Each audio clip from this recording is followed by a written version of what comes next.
Acquire worldly wisdom and adjust your behavior accordingly.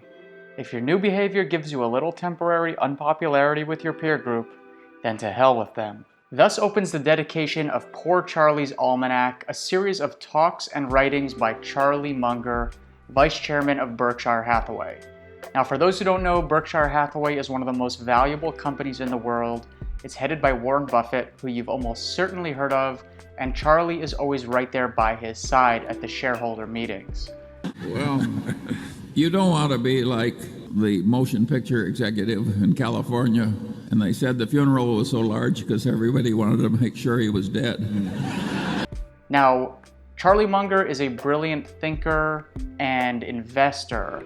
He uses a series of mental models which are tips and tricks essentially for his brain, and he uses these to keep his logic in check, which has in turn allowed him to build extremely high levels of wealth and also cut through a lot of the BS that gets presented in terms of things in business and in follies that you can fall for in life. And at 99 years old, it seems that he has really led a very, very fulfilling and good life. And even though I don't agree with everything that he believes, I think he is a tremendous inspiration as a thinker, as an investor, and as a business person. So today on Ancestors Unveiled, we're going to be talking about the ancestry, patrilineal, and matrilineal of none other than Charles Thomas Munger.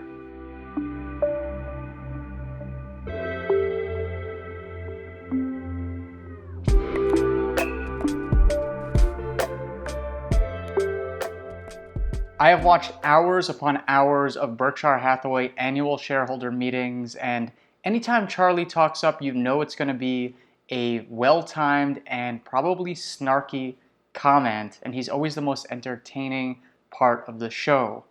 And yet it's perfectly obvious, at least to me, that to say that derivative accounting in America is a sewer is an insult to sewage.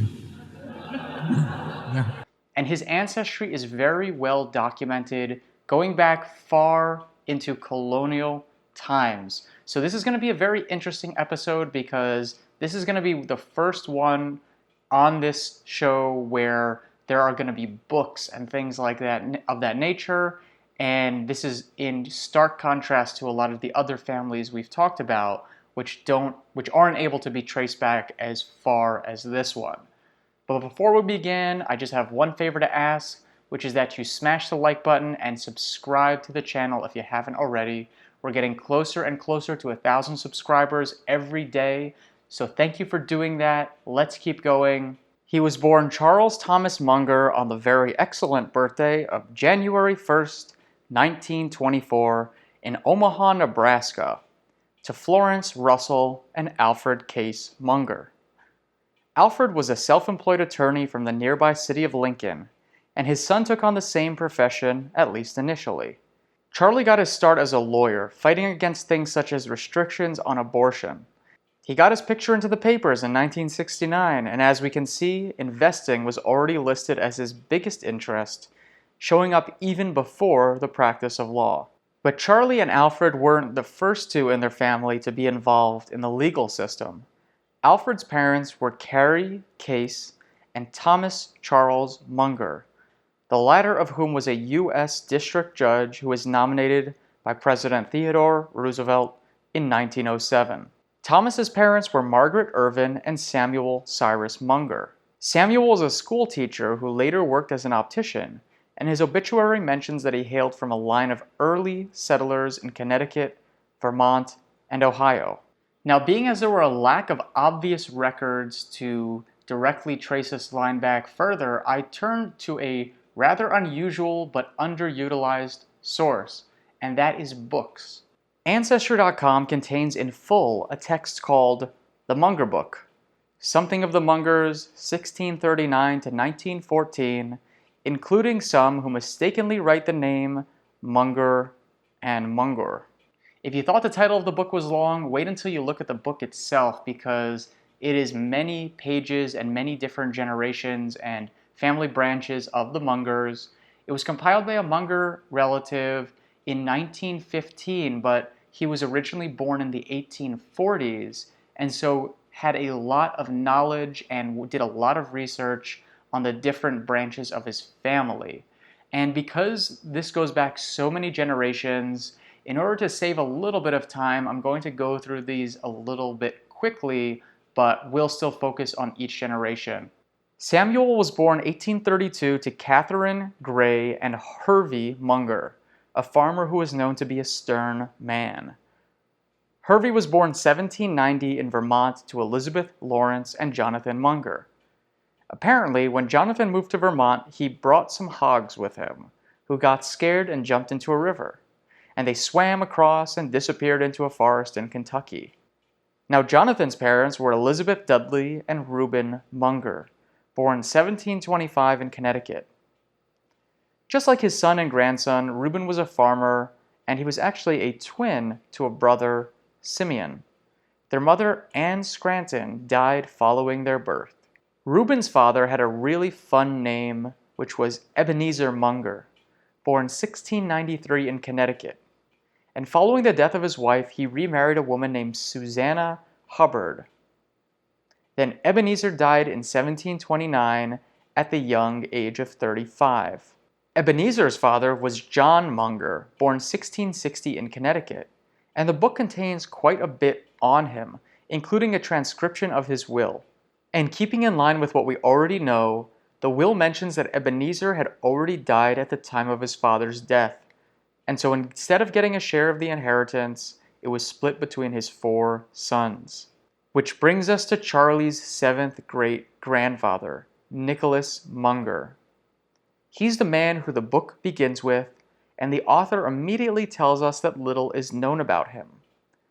There's some speculation that he may have had association with William Chittenden, a pilgrim who had come to America in the first half of the 17th century.